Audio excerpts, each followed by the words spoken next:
The trio is here, welcome back to the another video. और मैं आशा करता हूँ कि आप लोग भले चंगे होंगे, यानी कि सक्सेस की बिल्कुल चरम ऊंचाइयों को छू रहे होंगे। नहीं छू रहे हो? चलो आओ फिर अपन दोनों बैठ के एनिमे की बातें करते हैं। तो एनिमे की इस महाब्रह्मांड के अंदर, जो कि अपन पहले भी बात कर चुके हैं, बहुत ही सारे एनिमे के कैरेक्टर्स है जिनके पप्पा लोगों का प्राइम हद से ज्यादा और औकात से परे मामले में चला गया था। यानी कि अपन लूफी के पप्पा जी का देख लो, उनका भी प्राइम खतरनाक। नारुतो के पप्पा जी का देख लो, उनका भी प्राइम खतरनाक।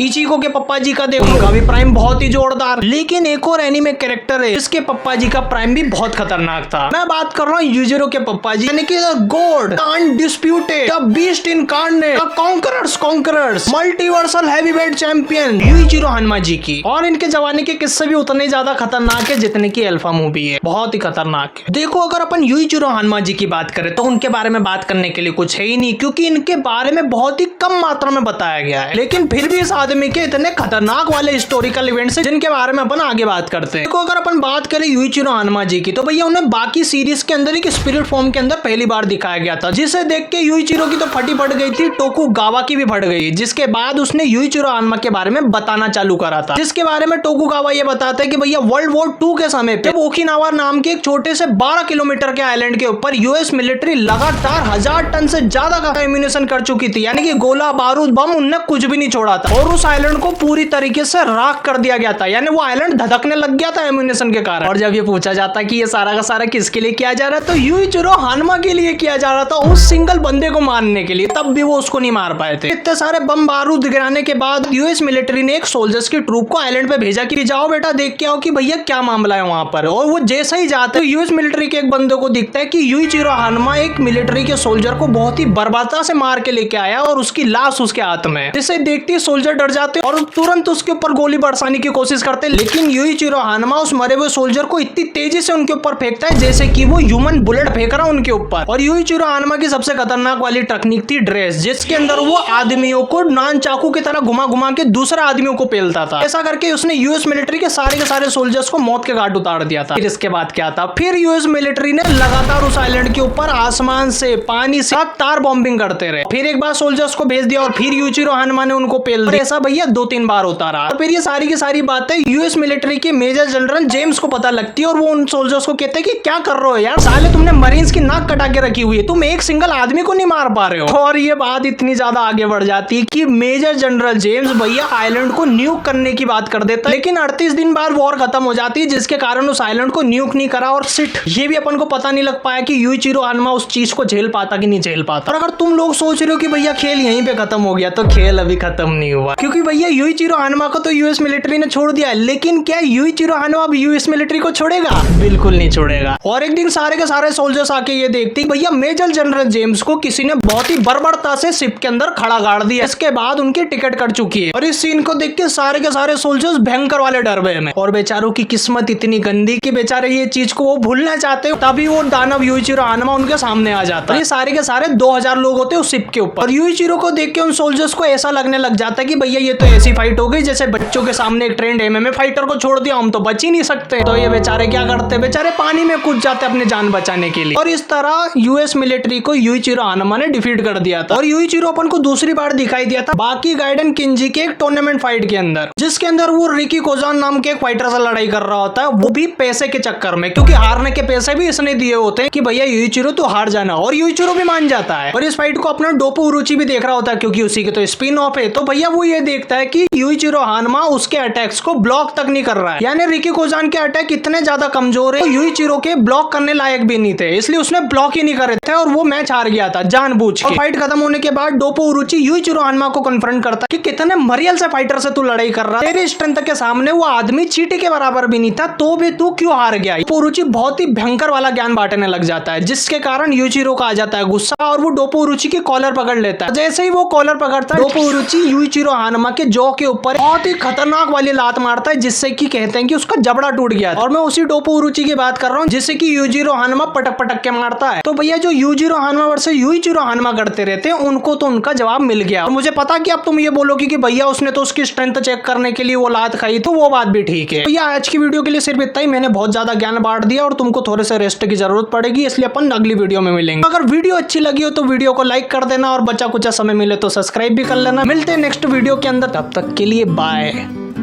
ये सौरभ जोशी वाली आदत मेरे को कब से पड़ गई।